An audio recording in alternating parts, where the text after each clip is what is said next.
Mr. Davies, seconded by Mrs. Duncan at Edmonton Strathcona, moves for leave to introduce a bill entitled An Act to Amend the Parliament of Canada Act, Members Who Cross the Floor.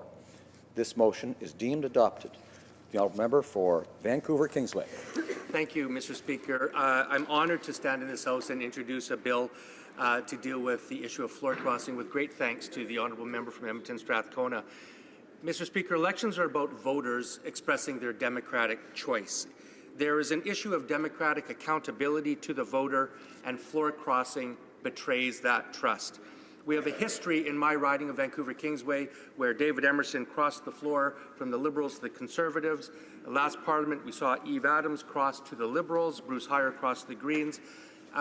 Mr. Speaker, the only people who have the right to determine who represents them in this House of Commons are the voters of that district. Now, this bill does not prevent floor crossing.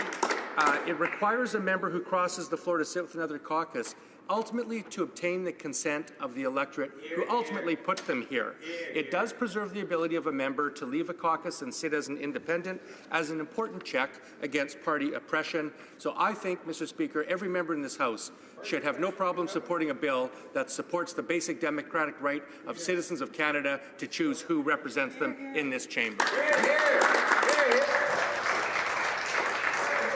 Mr. Davies, seconded by Mrs. Duncan, Edmonton Strathcona, moves that the bill be now read a first time and be printed. This motion is deemed adopted. First reading of this bill, première lecture de ce projet de loi.